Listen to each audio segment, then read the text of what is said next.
ก็มีหัวใจคือกันเด้อเจ้าเรื่องของแฟนคนเก่าอย่าเว้าดุลากับหูอยู่ดอกว่าเจ้ายังลืมเขานั้นบ่ได้ก็อยากให้คิดเห็นใจแฟนไม่เจ้าแต่ลาอ้ายนี่ก็คือว่าดีน้ำเจ้าทุกอย่างก็หวังสิลบสิล้างอดีตเขาที่ผ่านมาแต่ปืนด่วนเก่าบ่เป่ากะลุกมันถือคือคำเขาว่าสิให้อายตายพุ่นว่าจึงสิตื่มเขาได้แฟนใหม่ดีให้ตายก็คงบ่ได้ใจเจ้าคนเป็นแฟนเก่ายังคลองใจเจ้าอยู่ทุกวันแฟนปัจจุบันมันยังสำคัญสำได้คนเป็นแฟนใหม่ก็มีหัวใจคือกัน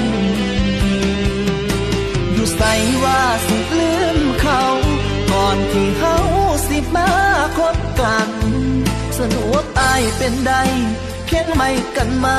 เท่านั้นพอใจเจ้ามันบ่ลืมแฟนเก่าอีกดนปานใดน้อเจ้าจึงสิลืมเขาคนนั้น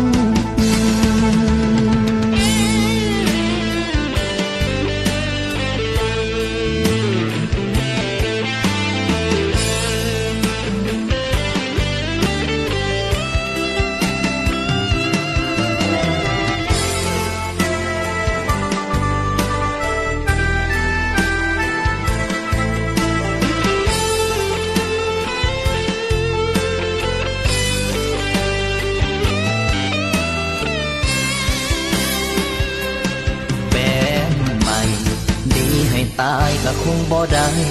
ใจเจ้าคนเป็นแฟนเก่ายังคลองใจเจ้าอยู่ทุกวันแฟนปัจจุบันมันยังสำคัญสำได้คนเป็นแฟนใหม่ก็มีหัวใจคือกันอยู่ใส่ว่าสิลืมเขาก่อนที่เฮาสิมาคบกันสรุปอายเป็นใดเพียงไม่กันมาเท่านั้น